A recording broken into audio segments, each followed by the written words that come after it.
Good evening. Welcome to the Princeton Public Library. I'll introduce myself in just one moment, but first I'd like to make an announcement about this space's accessibility. The community room is T-Coil enabled. If you have T-Coil enabled devices, please feel welcome to switch them on at this time. If you don't have a T-Coil enabled device but would like to use one of our headsets, I've made some available on the small table by the entrance, and I believe Kim is holding them up for everyone as well. So thank you. Thanks, Kim. I'll also request that you silence your cell phones for the duration of this program. My name is Cliff Robinson, and I'm the Public Humanities Specialist here at the Princeton Public Library. Public humanities programs at the library are made possible in part due to support from generous community members and from the National Endowment for the Humanities, which contributed to the library's own humanities endowment to establish its Public Humanities Initiative. This event is featured as part of the Being Human Festival US, taking place across the United States from April 12th through 28th. Being Human is a national festival of the humanities led by the National Humanities Center in the United States. This year's festival features 19 events across 12 states. Being Human Festival was founded and is directed in the UK by the School of Advanced Study, University of London. It has grown to become an international effort with national humanities festivals in 3 nations, including the United Kingdom, the United States, and Australia. You can find out more about the festival and see the full roster of events on the festival's website, nationalhumanities-center.org/being-human-festival-USA/. There you have it, yeah. The festival's hashtag is #BeingHumanFestUS. We encourage you to document and share your experiences on social media. The suite of programs belonging to this festival includes not only tonight's program, but also 3 additional programs gathered under the title Centennial Landmarks of Literature and Cinema in Princeton, and described in brief on the flyer, which I've placed by the entrance as well. This specific program, Baldwin in New Jersey, an immersive humanistic experience, is sponsored by the Princeton University Humanities Council and has been co-organized by the library and Princeton University's Program for Community Engaged Scholarship. It is presented as a culminating event for the Princeton University Humanities Council's Baldwin Circles project. At the centenary of James Baldwin's life, his works, novels, essays, reportage, plays, challenge what we think we know and who we think we are. As Eddie Glaude Jr. writes in Begin Again, Baldwin never relinquished the belief that at bottom, the problem we faced as individuals and as a nation was and remains fundamentally a moral one. It was and will always be a question about who we take ourselves to be. Baldwin dwelled in possibility, but a mode of possibility that was rich, troubling, and complex. Inspired by Glaude's conviction that Baldwin speaks to our moment, the Humanities Council has invited the campus community to begin again and to encounter Baldwin's legacy in the intimate setting of reading circles, but it also celebrates Baldwin's achievement with special events for the broader public, such as this evening's program. You can learn more about the Baldwin Circles project at the website baldwincircles.humanities.princeton.edu. So at this point, I'll hand the program over to our partners in organizing this event, Professor of English at Princeton University, Van Smith, and Tanya Boster, Director of Program for Community Engaged Scholarship. Thank you both.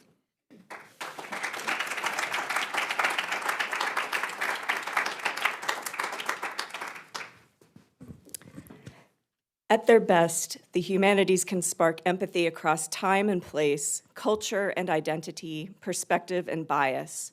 We come together tonight to imagine a local moment within the remarkable transnational experience of James Baldwin's life to appreciate a deepened sense of place, purpose, and clarity, at once particular to Trenton, Princeton, and Belle Meade, and universal throughout the vast expanse of Baldwin's intellectual geography for our collective work moving forward. It is my great honor this evening to introduce the historians who will ground us in the historical context of Baldwin's New Jersey. Beverly Mills and Elaine Buck are co-founders of the Stoutsburg Sourland African American Museum, co-authors of If These Stones Could Talk, African American Presence in the Hopewell Valley, Sourland Mountain, and Surrounding Regions of New Jersey, which was published in 2018, and the 2023 co-authored follow-up volume, Harmony and Hostility, A View from the Mountain. Ms. Beverly and Ms. Elaine's research and community leadership have reshaped an incomplete historical memory of this place we call home. Professor Smith.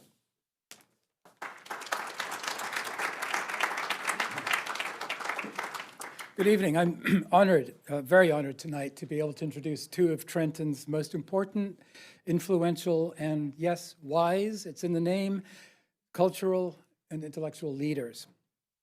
They're intellectuals, artists, and activists at the same time. Those three things for them are inseparable.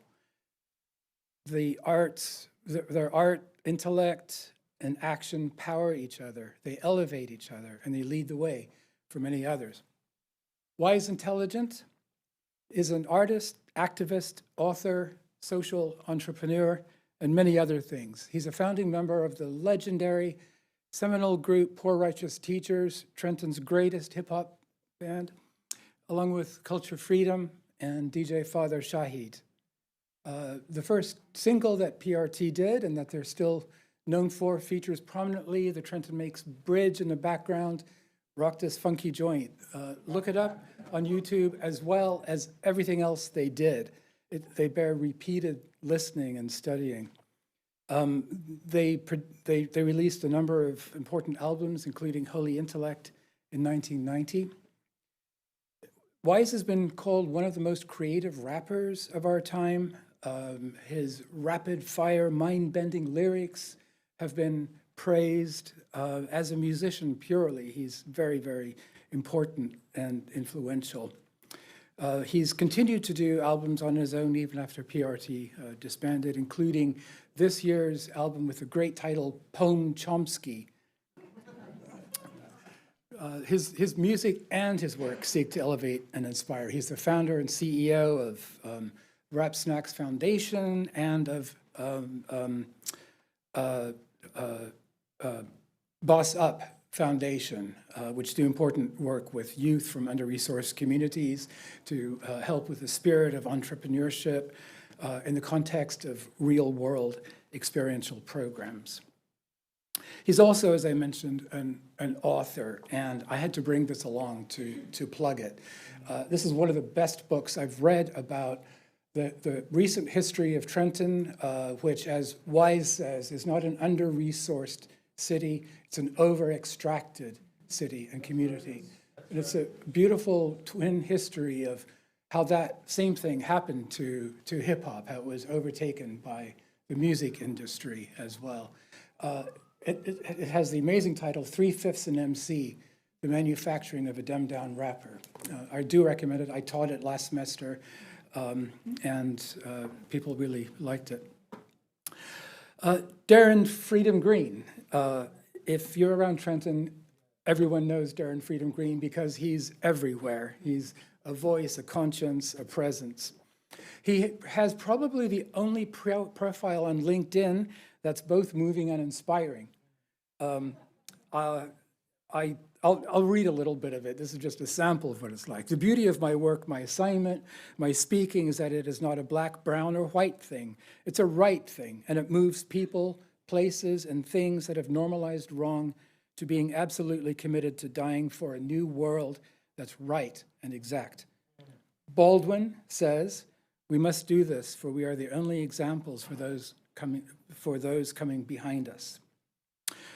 Officially, he's the community liaison for the Trenton Housing Authority, but he's also a nexus and a voice for almost everyone who lives in Trenton as well. He's known, among other things, and one reason he's here, for doing an almost daily meditation on a Baldwin post, which he'll put up, and then write incredible meditations on it. Again, I recommend those. He thinks through with and for Baldwin on many, many levels. I couldn't think of anyone better to come to participate in a Baldwin circle than Freedom. But the best thing I can do now is to get out of the way and let Freedom come up and talk.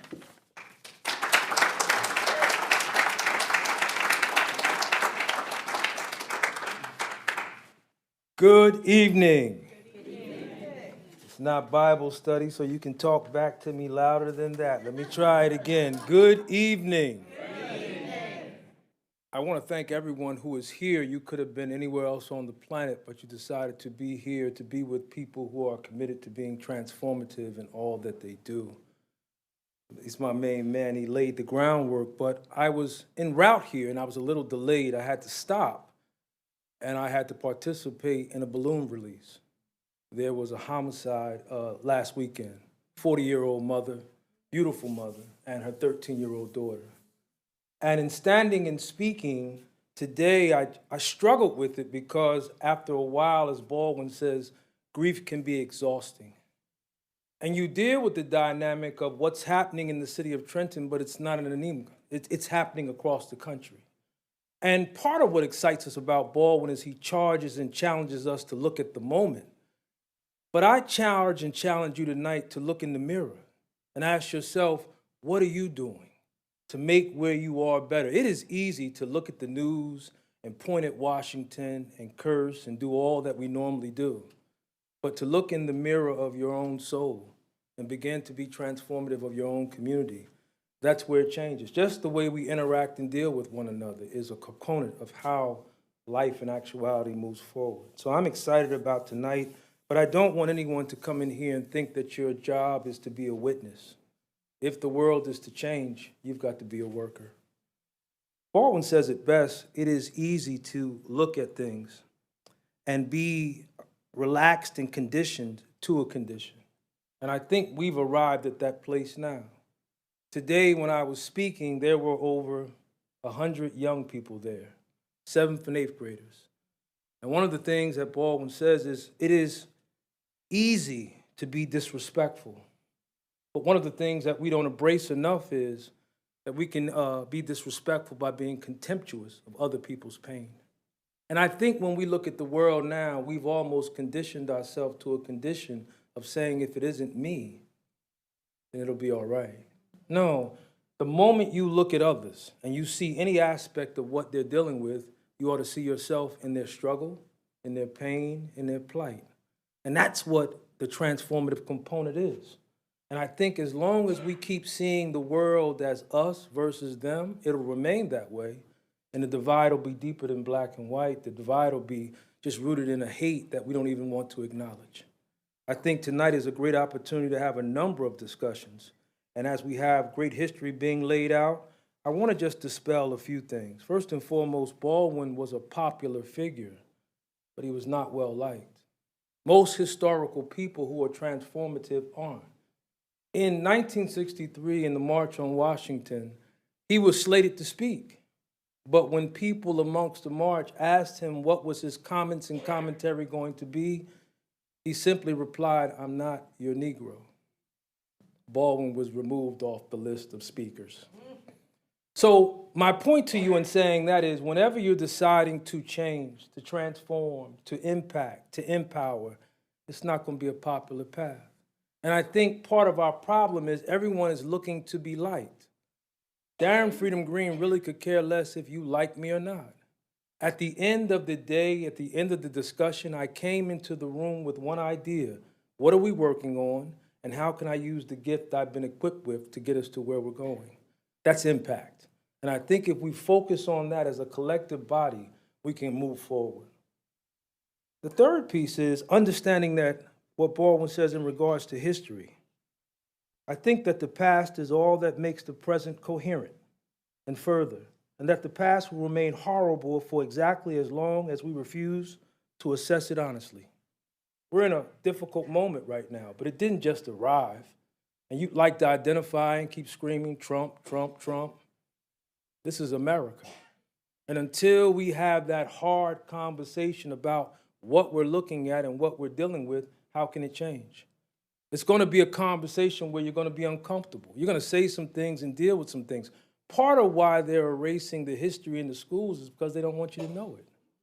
If you don't know it, or if you do know it, now it makes you look at it, assess it, address it, but then the most important component of that process is you've got to change it, right? We can't move forward talking about a love that doesn't exist or a divide that isn't there. There's a divide even when we move amongst our communities.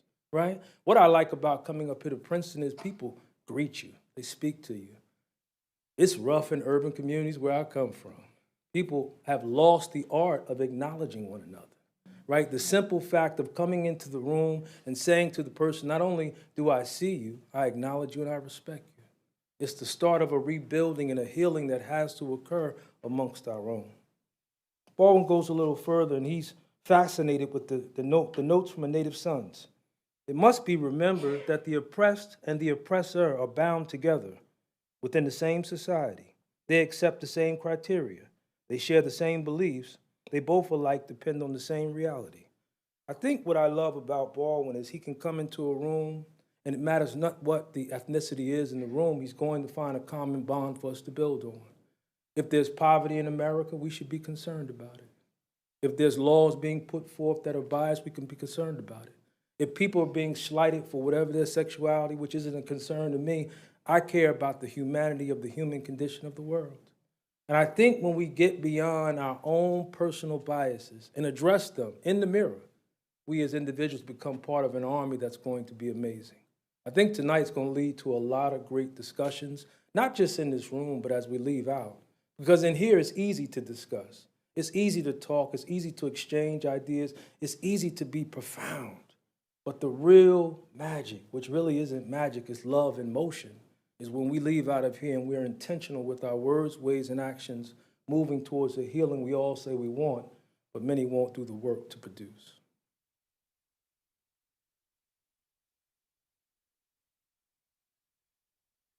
Another Baldwin quote is, "It's really impossible for me to be affirmative about anything which one refuses to question. One is doomed to remain inarticulate about anything which one hasn't, by an act of imagination, made one's own." I use that personally because coming from where I come from, many people told me I wouldn't be a public speaker.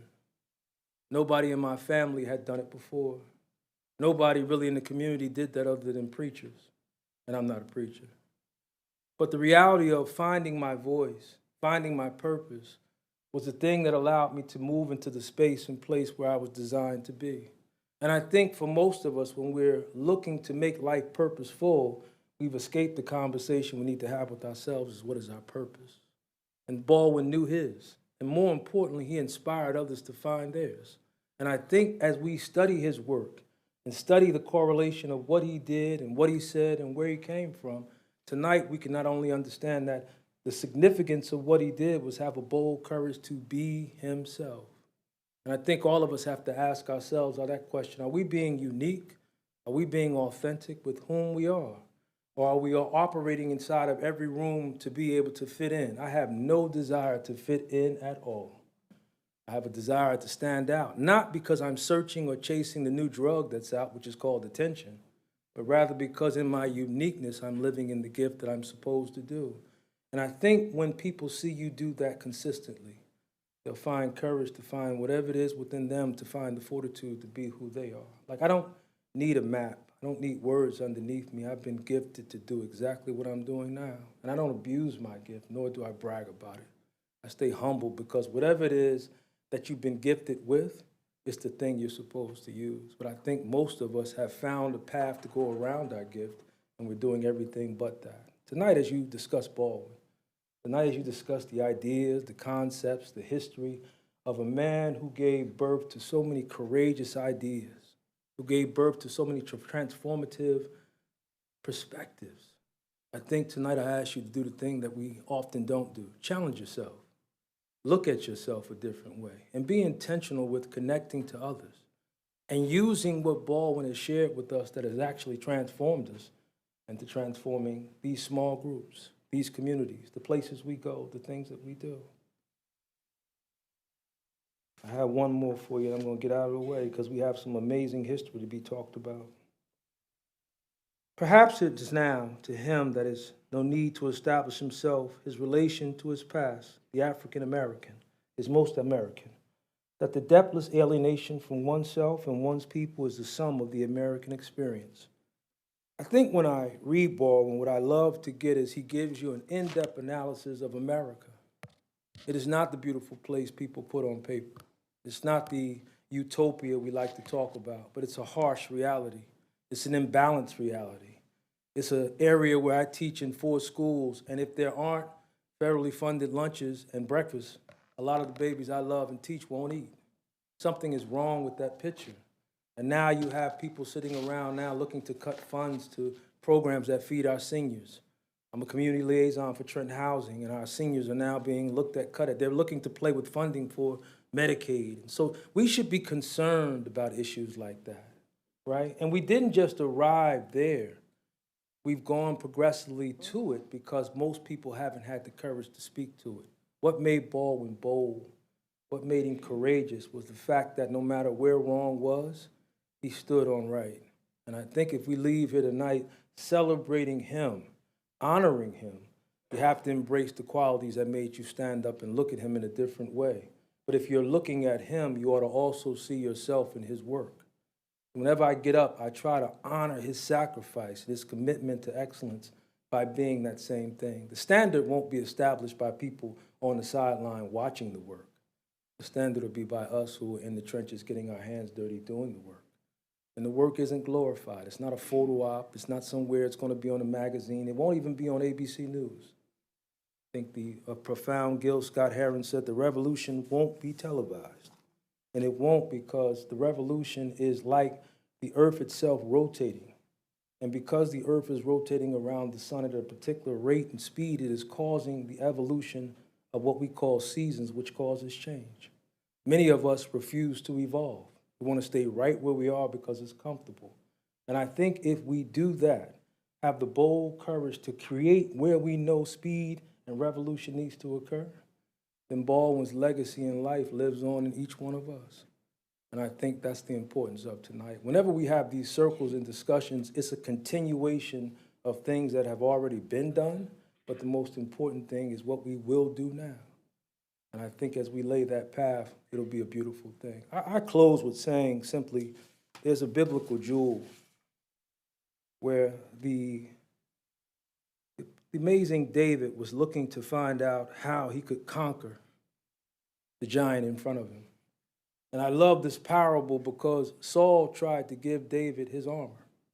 He tried to give him what he had to fight, and David refused because he had to use what was best for him. And the parable is profound because in all of us, there's some giant we have to fight. There's something big we're looking at, but we don't want to face. It may be racism. It may be the hate within our community. It may be the division within our own workplace. Whatever it is, it's a giant you have to face. So you need to grab your own slingshot and your 5 smooth stones and be committed to using it to conquer the giant, because when the giant is conquered, all of us who are standing and working and witnessing this greatness will find the courage to do the same. And then the army has a fortitude and a fight that becomes eternal. I think tonight is going to be beautiful. I think all of you are amazing. I'm glad you came here, and I'm thanking you for allowing me to speak.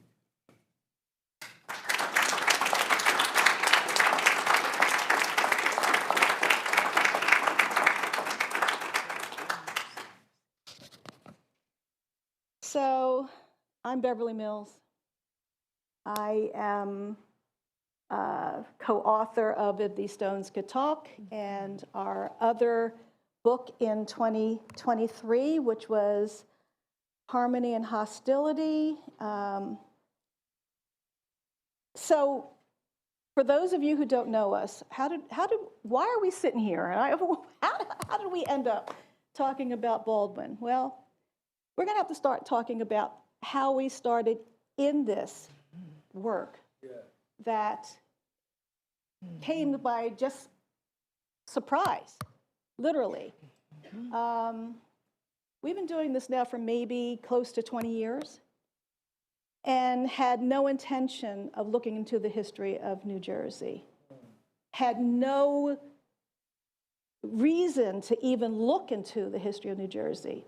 We're both graduates of Hopewell Valley Central High School, which is an excellent school. But we also discovered that we had no knowledge of African American history or where we came from or how we got to this region. How did we get here? There's something we thought about, but there were never any answers. So it started for us with a simple question, and that question was posed to Elaine Buck and her husband John by an elderly white gentleman. Those of you who have heard this story before, just bear with us. But as we had been stewards of an historic African-American cemetery for the last 40 years, this gentleman said, there's some stuff going on in West Amwell that I need someone to know about. And since knowing that you have been stewards of an African-American cemetery, I was wondering if there's any advice or anything you can give me to stop what's going on, because there's a contractor that's getting ready to plow right through what I know to be an African-American burial ground. Look, at that time, we were just two housewives, you know, mothers, wives, grandmothers, you know. We weren't armed for battle, but something told us, honey, get ready for battle. And that's when we started, and we got ready for battle. So why don't you talk about the phone calls? Because it came to you, actually. So my name is Elaine Buck, and I live in Hopewell Borough. I've always lived in Hopewell Borough. And when I got the phone call, and the gentleman asked if we could help with to stop this man from desecrating this cemetery or burial ground, because they really didn't call it a cemetery, just a burial ground. And so he said, I know that there's black people buried there. Their last name is Hoagland and Dowdy. And when I heard those names, that really piqued my interest, because my husband is the Hoaglands, and the Dowdy family, we went to school with the Dowdys, and they lived in Pennington. We were like, we know these names. And Beverly, I think you're related to the Hoaglands also. My great-grandmother was a Hoagland. And so that's what got us interested, because we knew there must have been something to this. So long story short, we started researching, and the person that was going to put his driveway right through the burial ground threatened me. And it's like, hey, don't threaten me.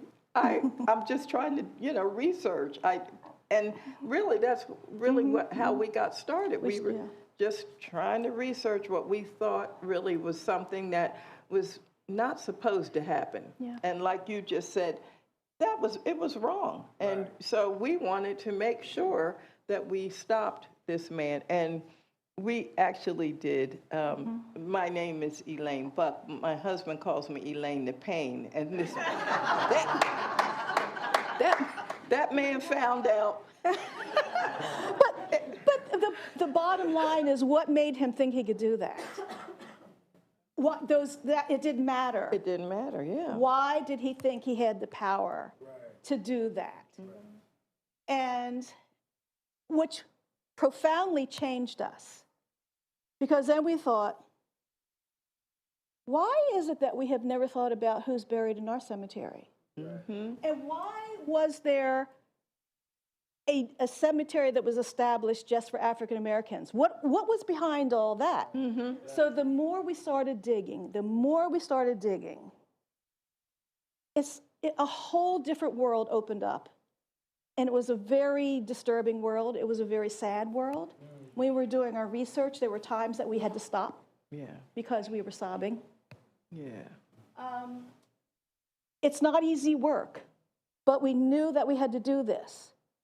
And so we're going to get to how we fit in with Baldwin, because we're going to talk about the New Jersey that he found when he came to out of Harlem into Belle Mead, of all places. But just to give you an idea of how we got involved with this work, why it's so important to us, and why we'll never stop seeking the truth and talking about and learning subsequently through all this research that, yes, I'm the descendant of enslaved people from Hopewell Township. I am the descendant of enslaved people from Hunterdon County. And to be able to trace these people, what I found out was absolutely extraordinary, because for most African Americans, you cannot go past maybe 3 generations, your great-grandparents, to go to a great-great-grandparent, or even 3, I can go back 5. Right, right. Which, in the words of Henry Louis Gates, it's almost impossible. So how did I do that? I was able to do that through the white pastor who brought my 4th great-grandfather to Hopewell from Charleston, South Carolina, at 14 years old, at 13 years old, rather. And he brought him to Hopewell because the Reverend Oliver Hart was coming to pastor the Old School Baptist Church. That's how my 4th great-grandfather ended up from Charleston to Hopewell. So I was able to trace him as my 4th, and from Oliver Hart's diary, I was then able to look at a reference to this Friday Trueheart, the 13-year-old, his mother, whose name was Dinah. So then I was able to see that my 5th great-grandmother was named Dinah. Extraordinary. Yes. Absolutely extraordinary. I'm looking at the time because I don't want to take up too much time. I just wanted to let you know who we were and how we ended up sitting up here on this panel. After those eloquent words from Freedom. But I just want to start by reading. Okay, what are we doing? We're going to go to the next one. We'll start with the slides. Of which I love this slide. Look at the cigarette. I love this.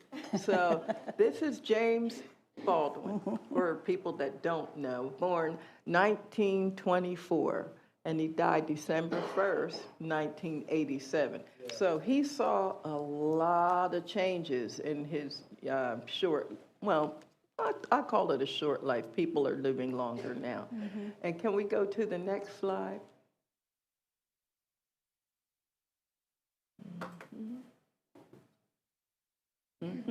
Okay. I'm going to have to stand up because I can't see this. So we're talking about New Jersey's complex history and why New Jersey was known as the Georgia of the North. I don't know whether people heard that expression before, why New Jersey was known as the Georgia of the North. So New Jersey has a very complex history. And starting with slavery up to the Civil Rights Movement, and particularly with the Great Migration, with so many African Americans that were coming up from the South, it caused a lot of problems. But prior to that, New Jersey's 1804 Gradual Abolition Act, New Jersey was the last northern state to abolish slavery. I just want to make sure that you understand that. The last northern state to abolish slavery. So here we see these changes. So now we're talking about from the 1870s to the 1960s, and you're having this influx of African Americans coming north. New Jersey has always engaged in systemic discrimination in all areas that have affected the quality of life of Black residents. And those inequalities have remained to this day with wealth gaps, disparities in income, employment opportunities, education, housing, healthcare, and maternal and infant mortality rates. Because of New Jersey's longstanding history of racial segregation, some believe that New Jersey has had the worst race relations of the northern states. So this is what Baldwin came to experience coming from Harlem into the little hamlet of Belle Meade. And he was young. He was right out of high school when he came to Belle Meade, which, if you don't know where Belle Meade is, it's not far from Hopewell and Skillman. And so he comes here right out of high school and experience racial segregation. It was horrible for him. Yeah. But if you could go to the next slide.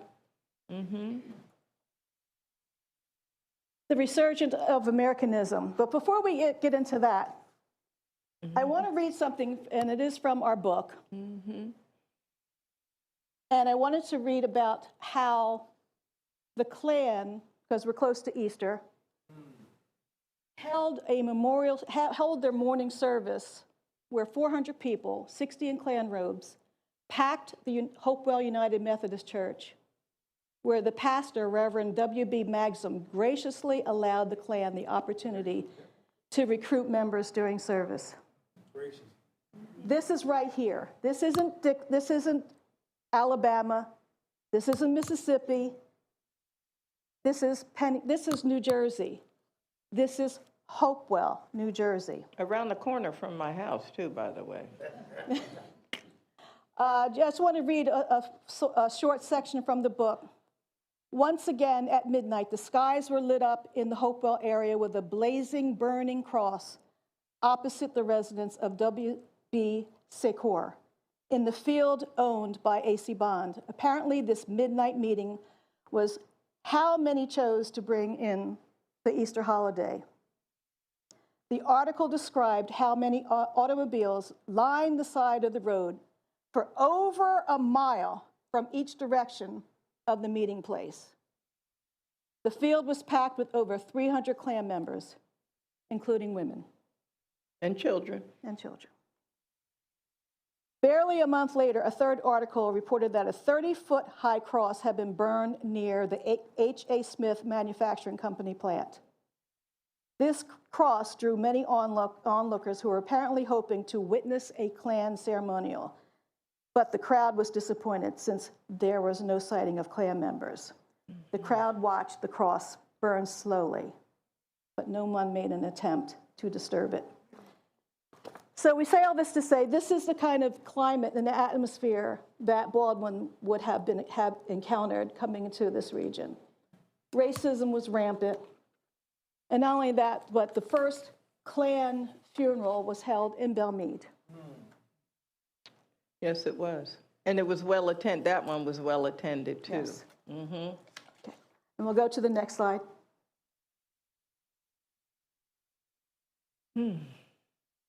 So as we said, as he left his high school and came for employment at the largest Army depot on the eastern seaboard, he came for the salary. The salary was $80 a week, which was equivalent today of $1,600.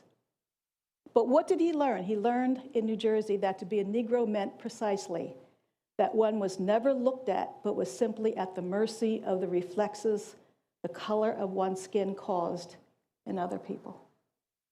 Okay. That's notes from a native son. Next slide. So this is the picture of African Americans that were at the depot at the time, working and living with Southerners, white and black, at the depot. Deeply traumatized, Baldwin, where he said, to put it briefly and somewhat too simply, a certain hope died, a certain respect for white Americans faded. So what he encountered was so traumatizing to him that it just really colored the rest of his life, literally. We'll go to the next one. Particularly at the American Diner in Princeton when he was not served. He would go there all the time, and he was, the system was where they would pick up your meal, and after a while, he would just pick up a meal, not realizing that he was picking up somebody else's meal.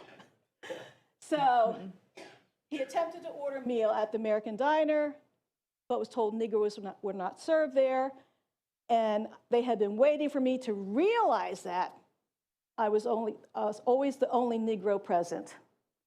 So it was the same story all over New Jersey, in bars, bowling alley, diners, places to live. I was always being forced to leave silently or with mutual imprecations, an action that led to the brutal beating and death of blacks in the South.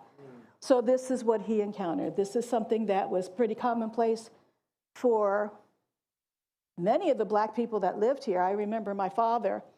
There's a story of everything that he had encountered when he would go into Trenton. He would, be sitting in the balcony. You were not allowed to sit downstairs in the movie theaters.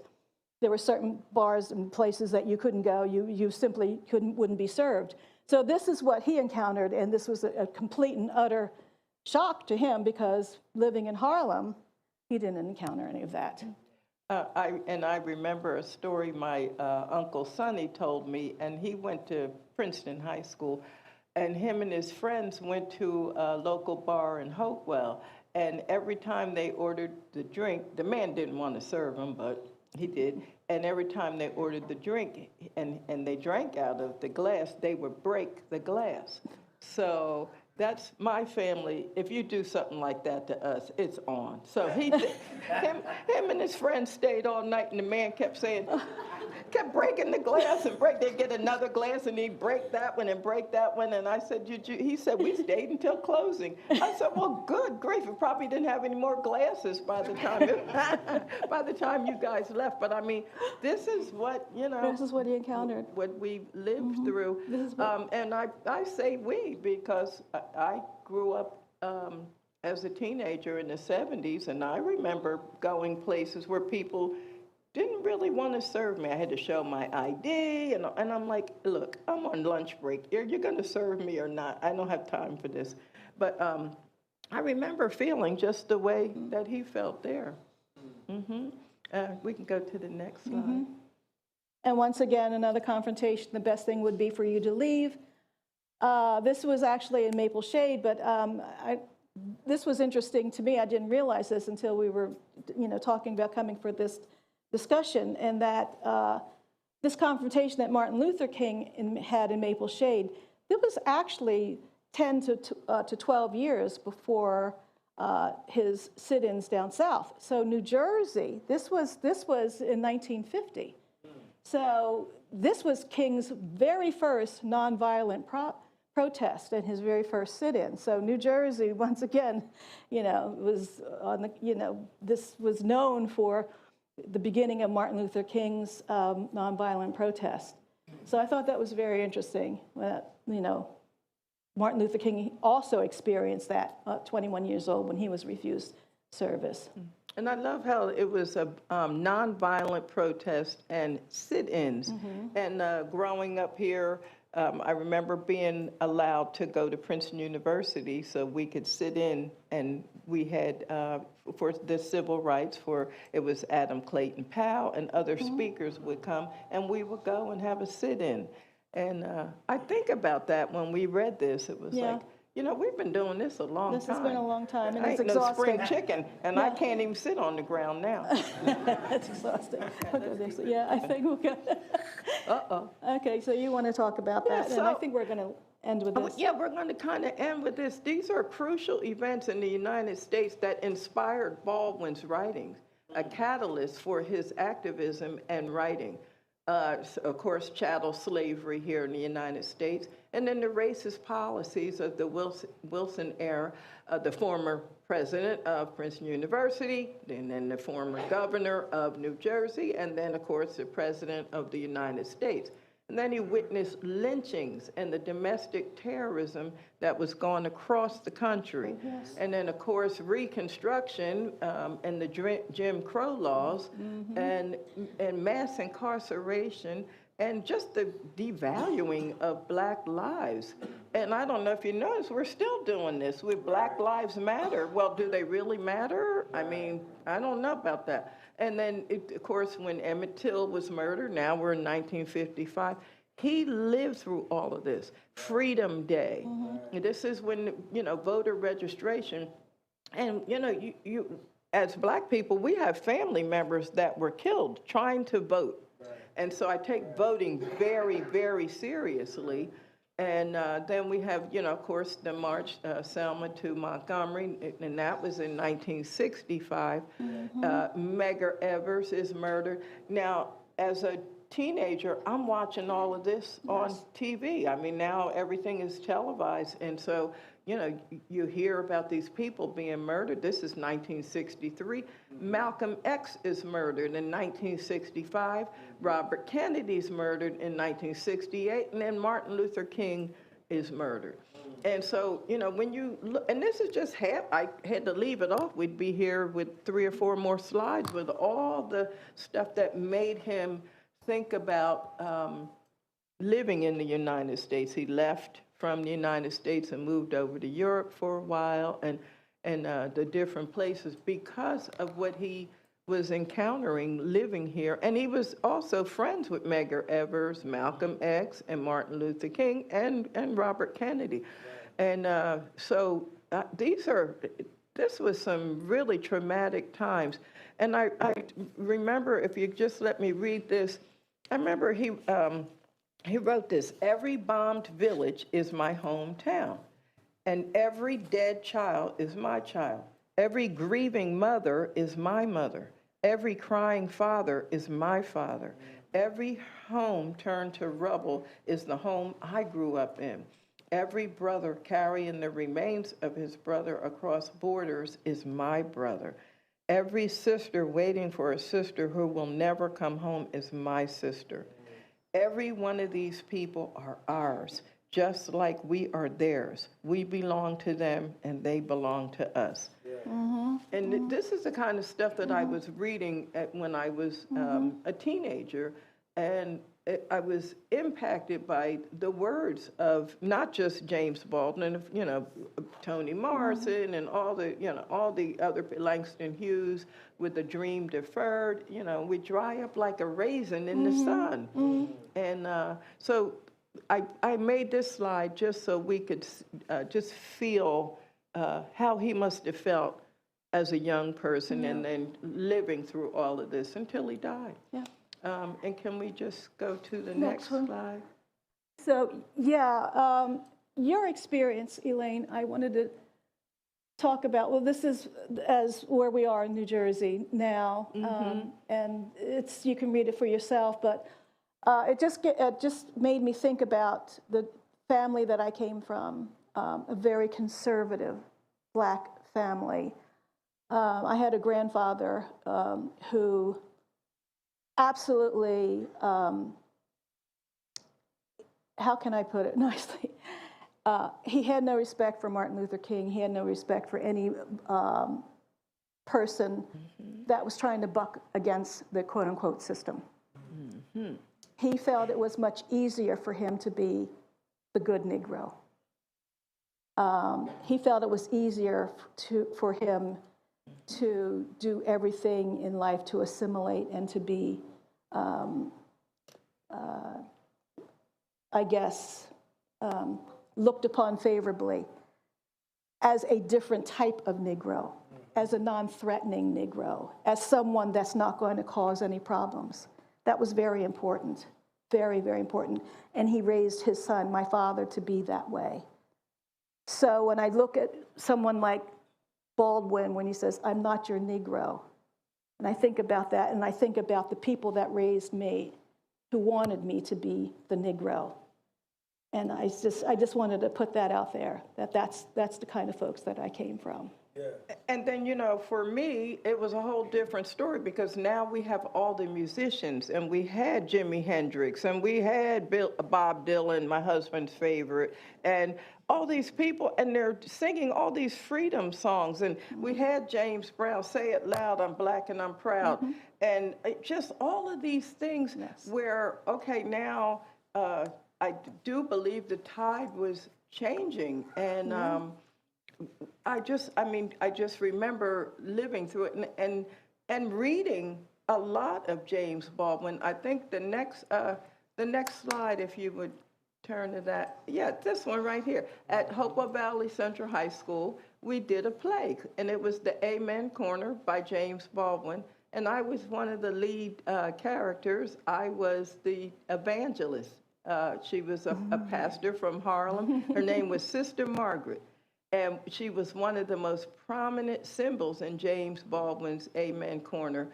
And it was about the church and how the church represents a place of refuge and community, but it also serves as a source of conflict and tension. The church is a symbol of the character's faith and struggle to reconcile their beliefs with their actions. So now we, as young adults, we were faced with, okay, our sexuality and just the racism that we were going through, and the beliefs of the church, and then the beliefs that we were experiencing. And so I remember how I felt when I was in that play, and it wasn't just for the black kids that were at the Central High School. The black kids and the white kids, we all got together, and that's what I loved about living through the 60s and the 70s. We all got together and did this together, and now you see we're just dividing ourselves again, and it's like, I can't believe it's really happening. It's like I'm in some kind of dream that's, you know, a nightmare. Well, And we're gonna, We'll clo- yeah, we're we'll gonna close. finish because we could be here all day, Yeah, but this yeah, is yeah, our yeah, last yeah. slide. Our differences should unite us and not divide us. Blackness often renders us invisible. That was James Baldwin, and this is just part of what we learned when we were researching him and wanted to share with you all. I want to leave you with, I know that it should unite us and not divide us, but I struggle today. I struggle with the political climate. I struggle with seeing history kind of repeat itself and feeling at this age that it's exhausting. It's absolutely exhausting. And to the point where I feel like I just want to retreat and not even be part of. I will purposefully not watch certain shows on TV. I will purposely try to keep myself in just small doses of what I can take a day for my own sanity and for my, to keep myself, from not being so angry. But that's my reality of today. But we're done.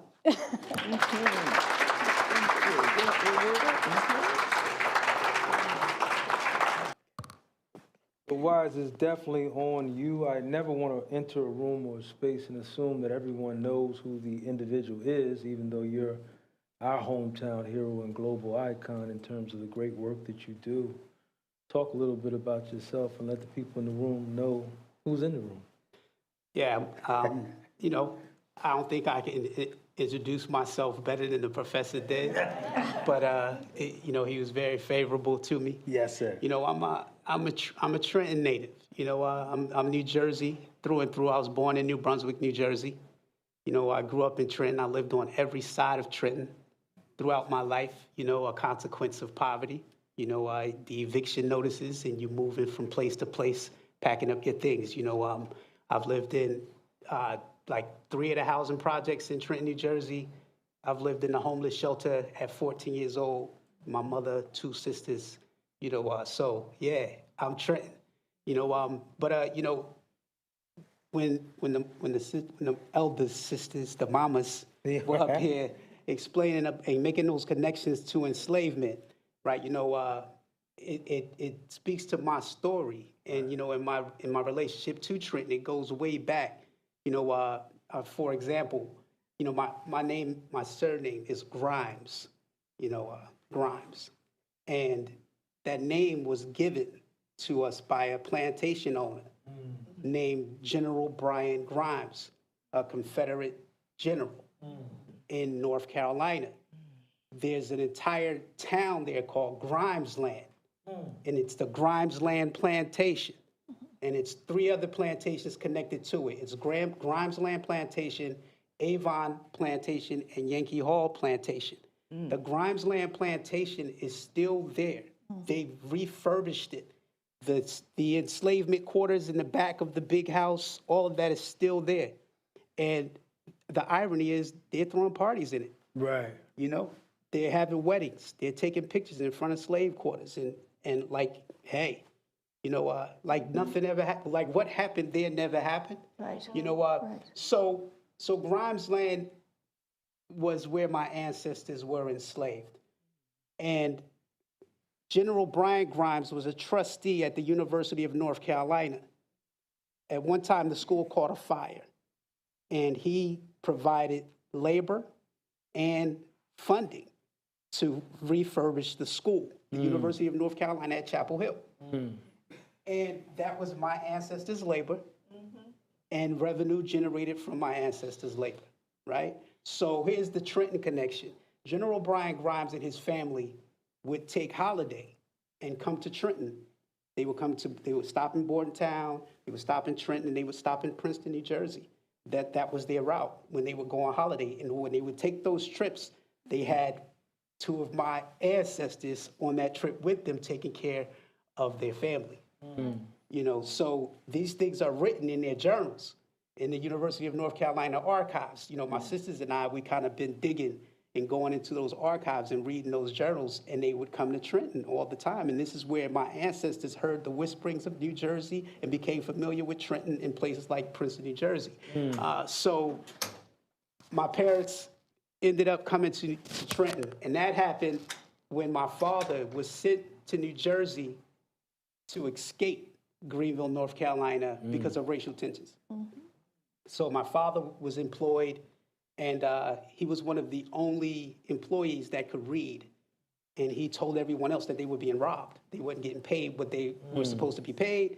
So he had constant conflicts with the business owner, you know, and so the local police would always harass him for the business owner. You know, so they would pull him over randomly. So he got in a fight with one of the police officers, beat up the police officer. My grandmother said, "Pack your things, you gotta go." And he left. And that's how he ended up coming to Trenton, thinking he was escaping racism. You know, so he ended up here. You know, and I was born in New Brunswick, New Jersey, and we moved to Trenton when I was 2 years old. And I have several siblings, and we've been through it. We've been through it in Trenton. You know, I'm one of those kids that grew up before the Abbott school districts came into play. You know, Abbott school districts was around 1985 is when the Abbott school districts, these school districts, you know, underfunded schools. Right. You know, we all know the story of the underfunded schools, but, you know, what bothered me about it, you know, looking back on it, you know, is how the white community of New Jersey fought all the way to the Supreme Court to stop this funding for these students, right?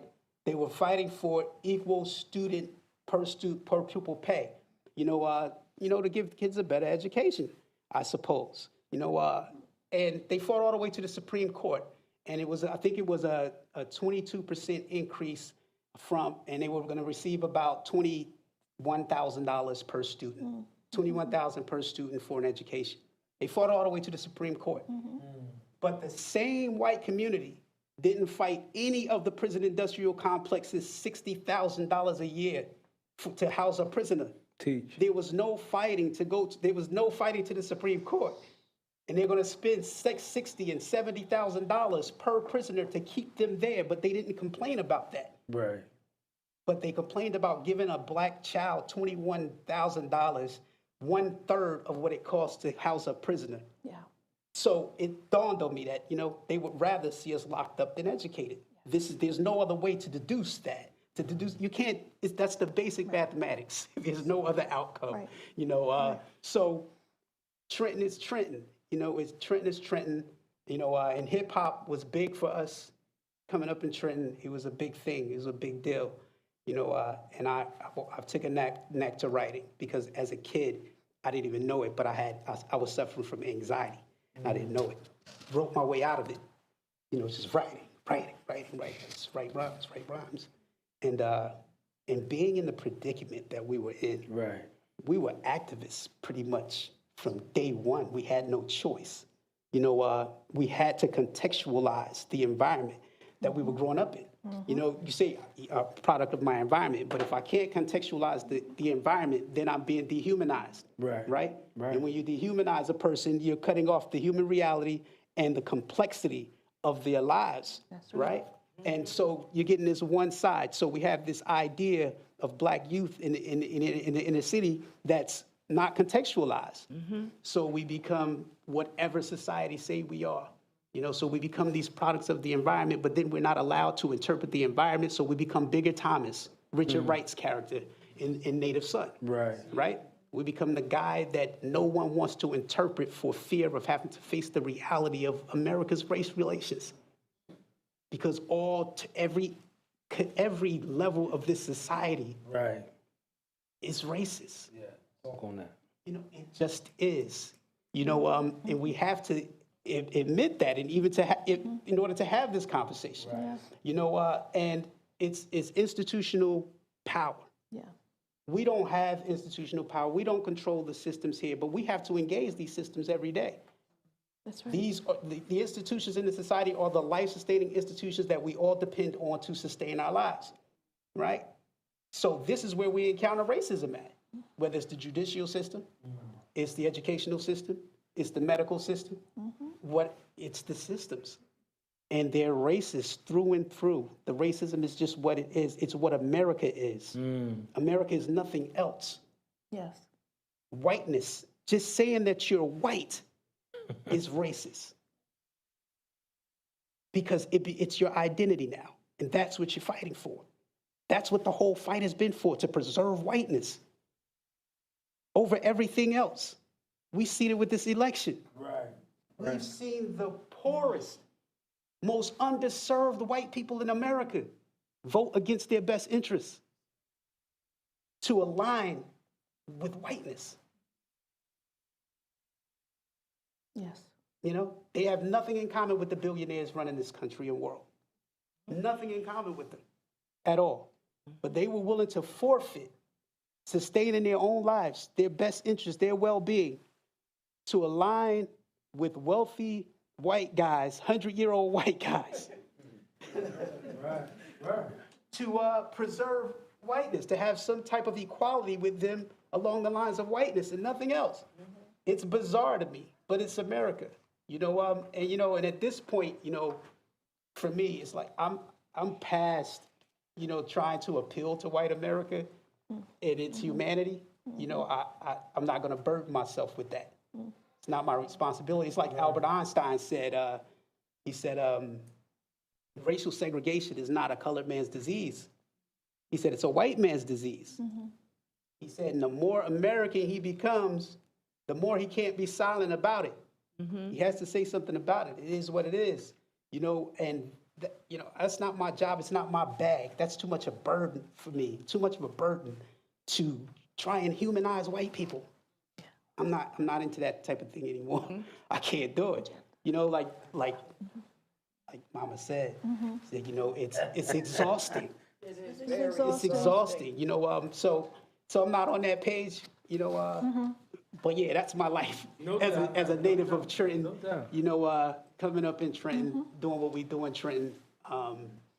Yeah, Trenton, New Jersey. There's what it is. You know, and Baldwin. You know, Baldwin spoke of the American Diner.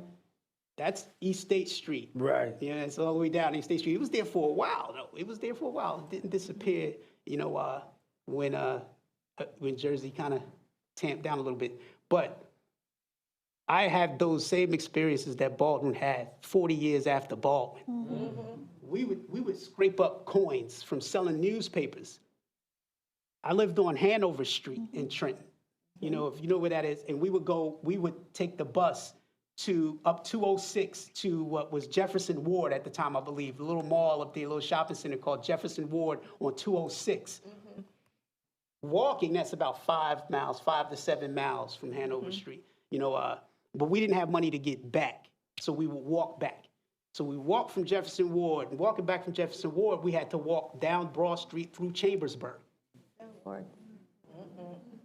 And that was dangerous. But we were 10, 11, 9, 13. You know, we were just kids. Right. But we would get chased, bottles thrown at us, bricks thrown at us by grown men, grown white men, chasing us through Chambersburg. Yeah. Baldwin's experience, the same experience as Baldwin, you know. So yeah, I get it.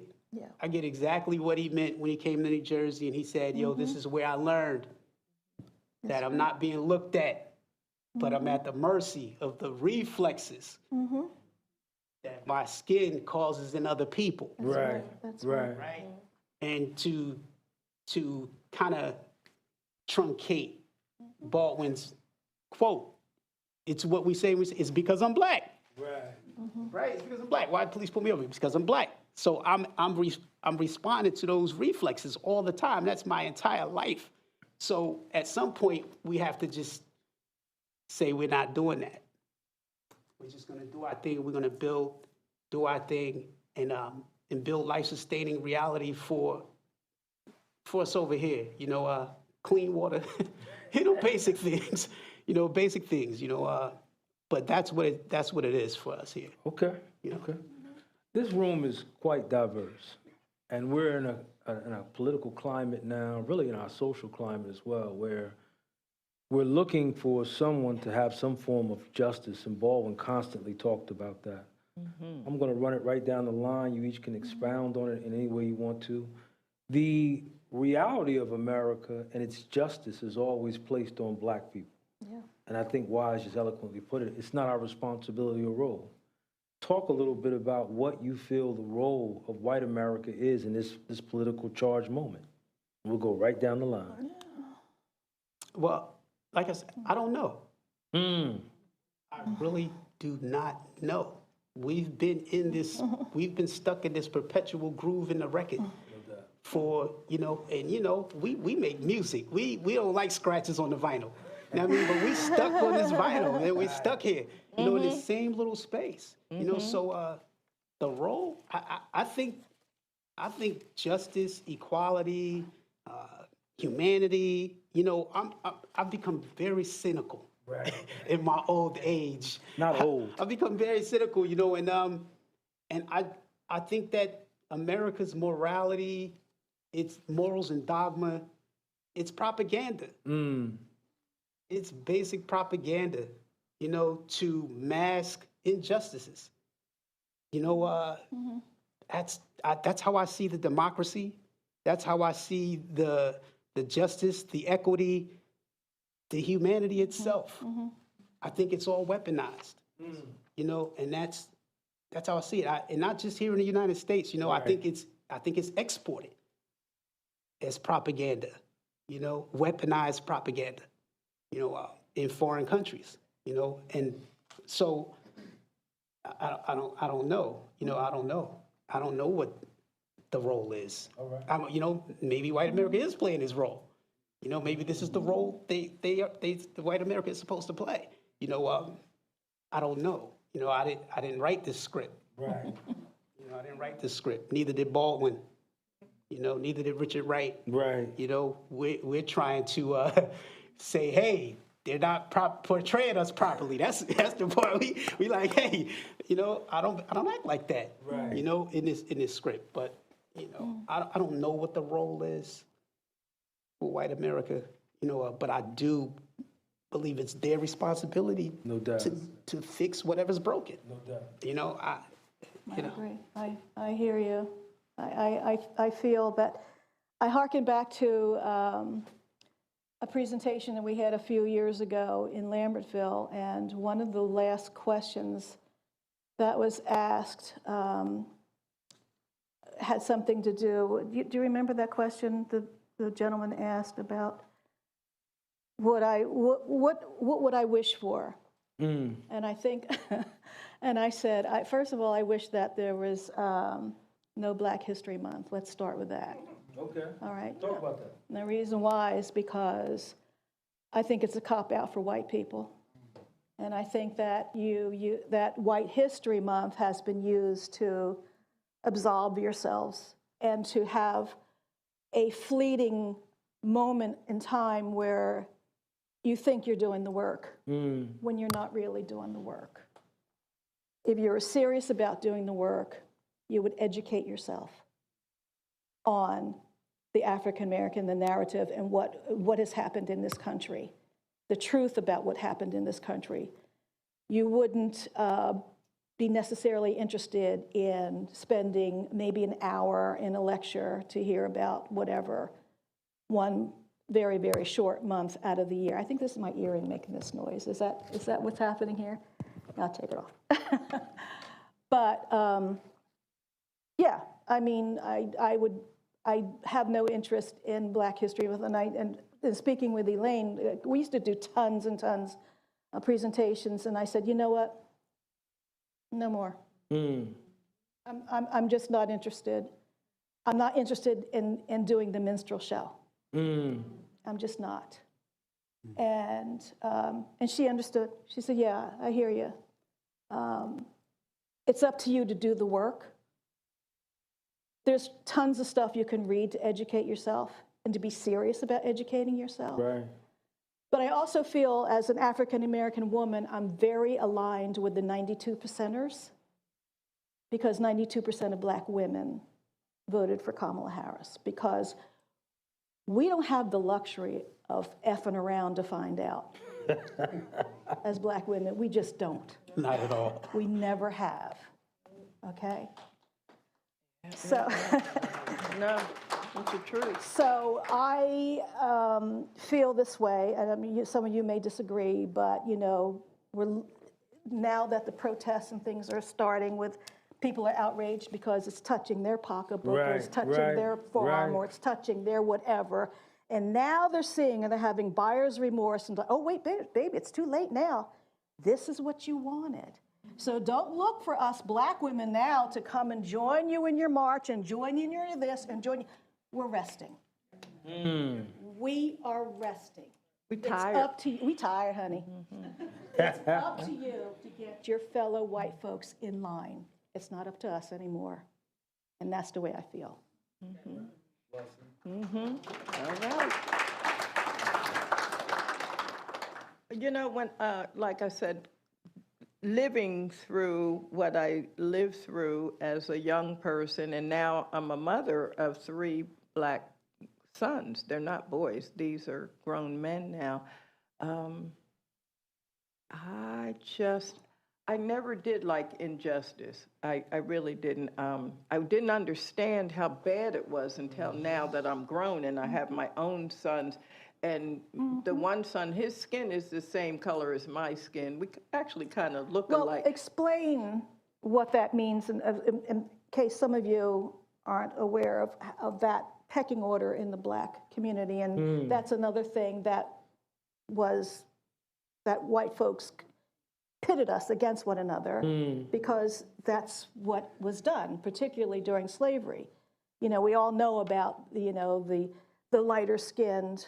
Proximity to whiteness. Yes, the proximity to whiteness, the lighter skin, where the house Negroes, they were the ones in the house.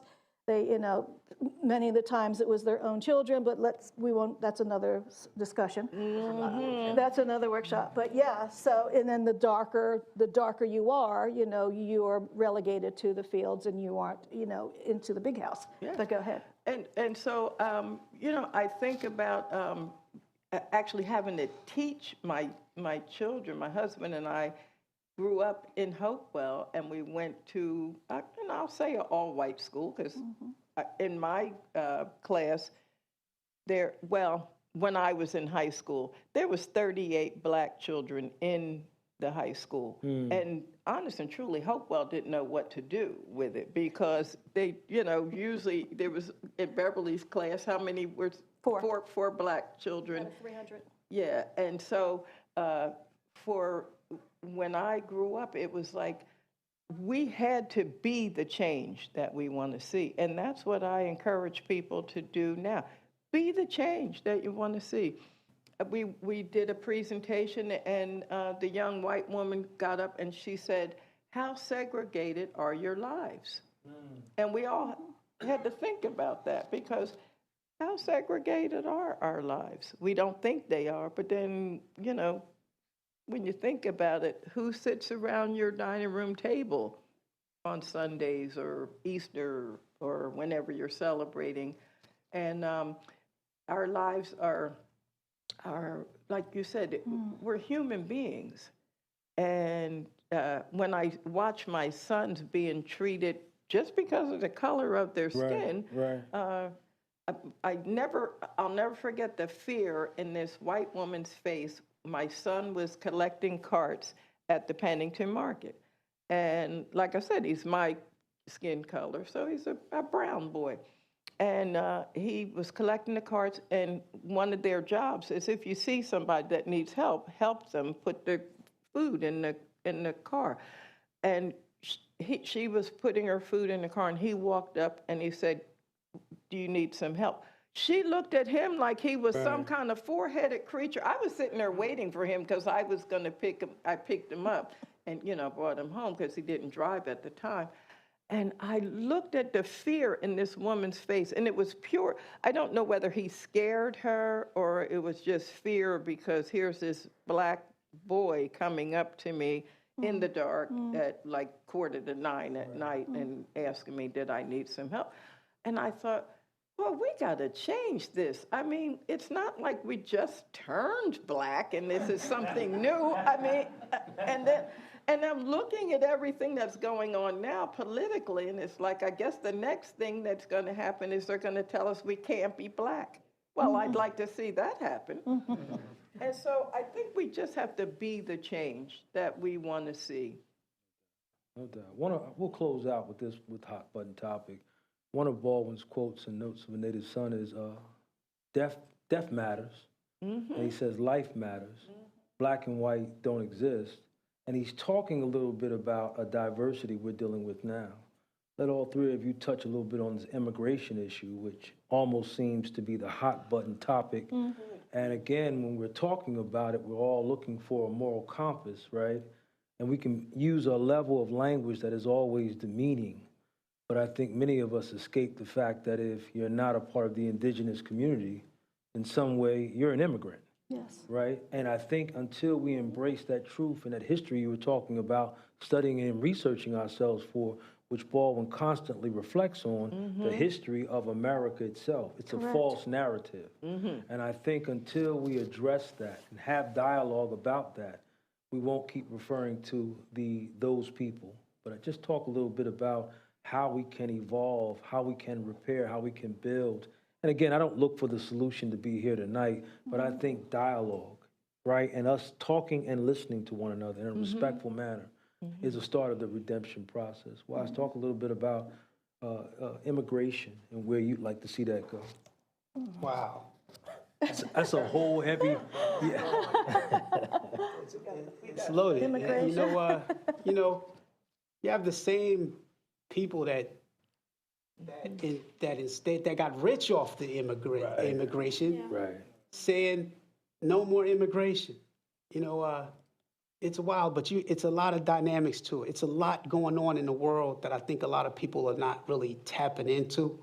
For one thing, you have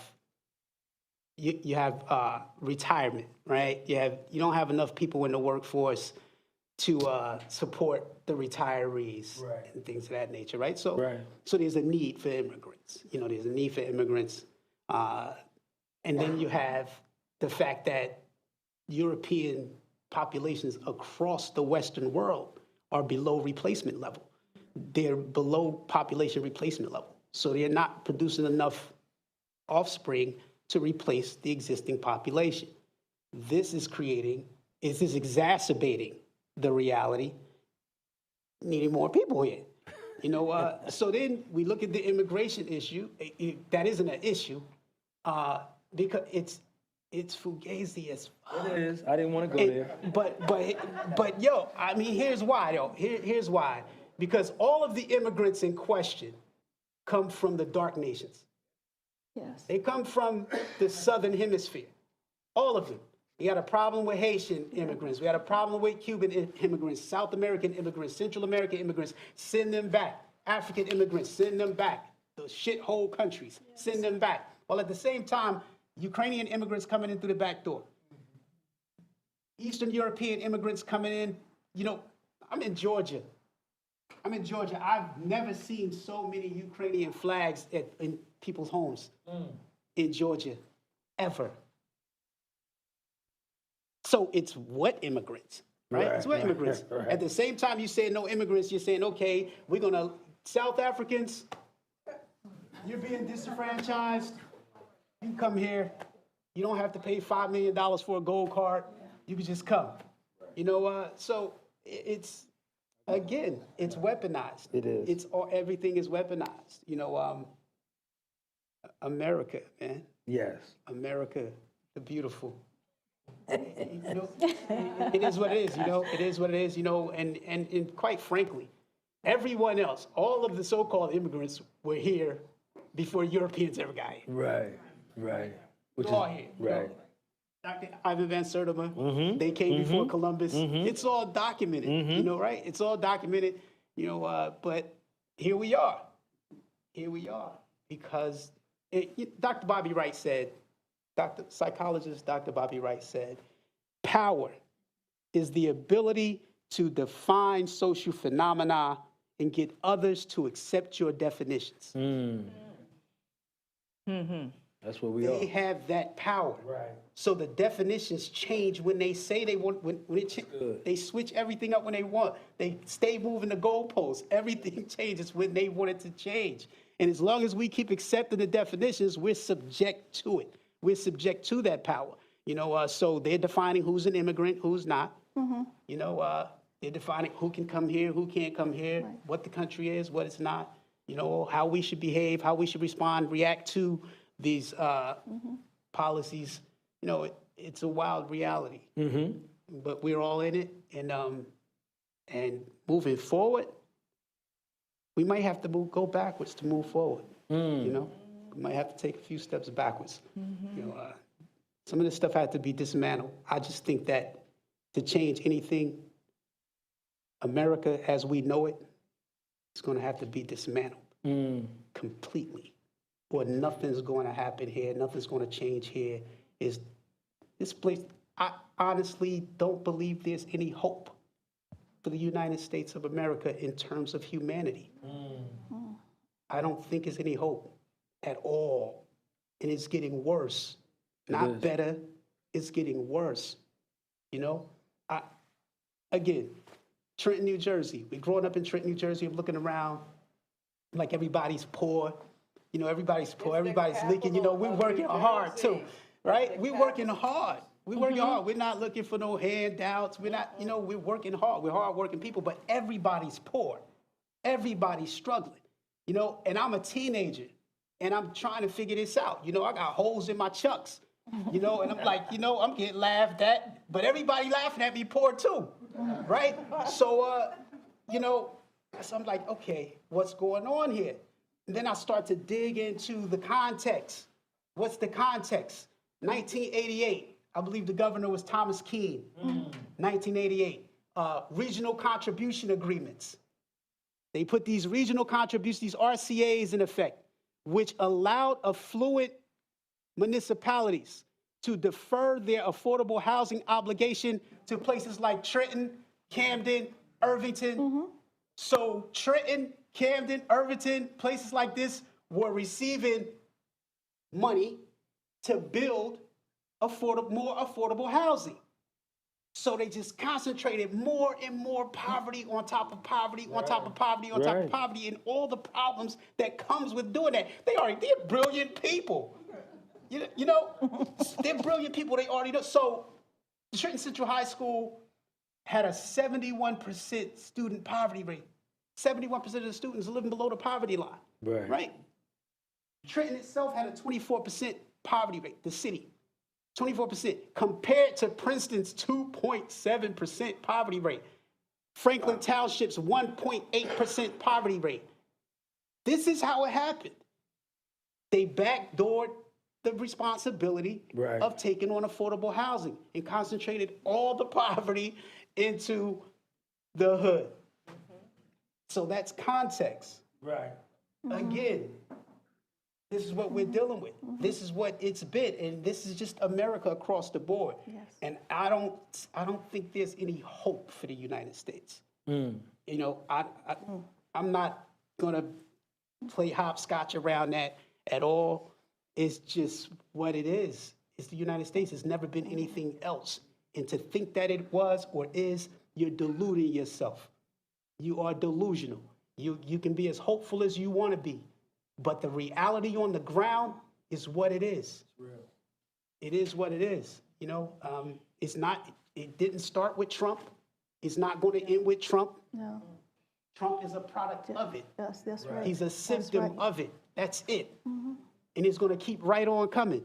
And it takes different forms. It changes forms. It takes different shapes. Barack Obama, Barack Obama, it's hopeful. Barack Obama did more to advance white imperialism around the world than any other president in the United States, probably, because he was the complexion for the connection to the rest of the dark world. He could just go and yes, see, America is humanitarian. Look at how they rose one from the lowest rungs of their society up to be the president. And what did he do? He implemented AFRICOM. They assassinated Gaddafi for no reason at all, other than the fact that he wanted to have democracy. But this is America. What are we expecting from America if we're honest? This is what it is. This is the nature of the beast. This is the nature of the machine. You're going to have to dismantle the machine to change this reality. And if you're not willing to dismantle this machine, we're spinning our wheels. We're spinning our wheels. We're playing music. Dr. Bobby Wright called it playing deck chairs on the fighting over deck chairs on the Titanic, right? That's what we're doing. So I don't have that kind of hope, and I don't have the time left in my life to burden myself with trying to humanize America. In my book, I talk about, how Black humanity, our humanity has been exported to other countries to humanize the United States in diplomatic missions. The United States Treasury has a thing called the Rhythm Roads Program. The Rhythm Roads programs take Black musicians, other musicians, but primarily, American music is Black music, all of it. So they take these Black musicians and they pay them and they send them over to other countries. They sent them to, Hillary Clinton was running it during her time as Secretary of State, and she sent Black rap artists, politically conscious rap artists, to 7 countries to humanize, it's a diplomatic mission. So she took some of the most politically conscious artists in the United States, artists that couldn't get any play on American radio at all because of their messaging, and sent them overseas to cause youth to rise up against those governments. But the youth here, that same rap group is oppressed here. Right. But can't use their talents and skill sets and music to speak to the injustices here in the United States. But they package it and export it overseas on diplomatic missions to humanize the United States. The same country that called us subhuman is now using our humanity to humanize itself. It's weaponizing our humanity. This is America. This is what America do. This is what it's always done. It hasn't done anything else. There's no historical precedence for us to think otherwise. It's just not. Especially if you're Black. Especially if you're Black. We've been everything in this country. We've been product. We've been the cattle. We've been branded. Actually seared with initials on our backs and chests. This is America. We understand it. We see it clearly. We see it clearly. I think that and I think that's part of the issue here. We've been able to really understand. I think Baldwin touched on this. He sure did. He said we can see white people, but they haven't gotten close enough to see us yet. Right. But we can see. We know what it is. We know what it is through and through, and this is just what it is. This is the United States of America, man, and it's been this way. It was built on this. This is what it was built on, and it hasn't turned back yet. It hasn't turned back from the first guys to step their foot on this continent. Genocide, theft, weaponizing diseases, all of it. And now here we are, and we're expecting something different.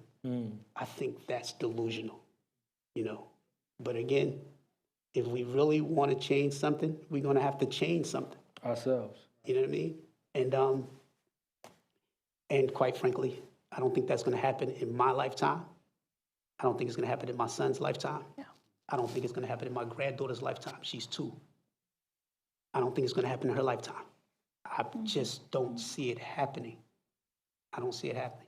I think there'll be a nuclear war before America changes, you know, turns on a new leaf. You know, and again, the onus is not on us to do that. You know, we don't have the power to do that. You know, and I'm not going to say privilege because I don't believe there's white privilege. You know, I don't believe that. You know, I don't call it privilege.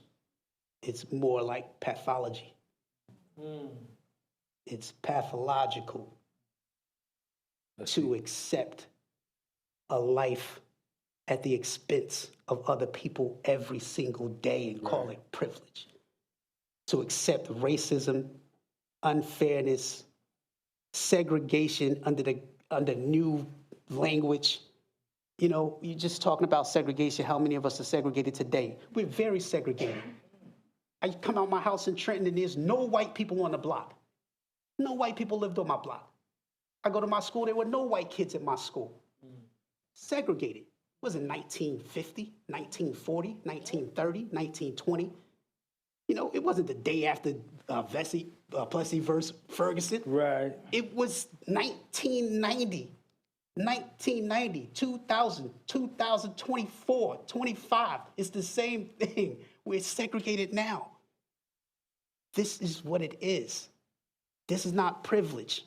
This is pathology. And we're going to have to call things what they are. To change them. You know, calling it privilege, again, is the ability to define social phenomena and have other people accept your definitions. It's not a privilege. It's a pathology. And we have to understand that and look at it that way. And then we might think about doing something about it. No doubt. Other than that, I don't think we will. I don't think we will. You know, that's just me. I hope I'm not crushing anybody's hope. I hope I'm not, you know, I'm blowing you high. I hope you didn't come out and I hope you didn't use your best drugs before you came here. Because I'm sure you might be sober now. You might be just a little wee bit sober right now, but you know, it's America, and you know, and you know, sometimes we have to laugh about some of these things because you can cry every day. Right. You know, when you get into it, you can really cry about it every single day. Here, it's a mess, and it's exhausting. Right. It's exhausting. You know, I don't know. All right. We have reached the conclusion of our time here. So could you give our amazing panel a round of applause?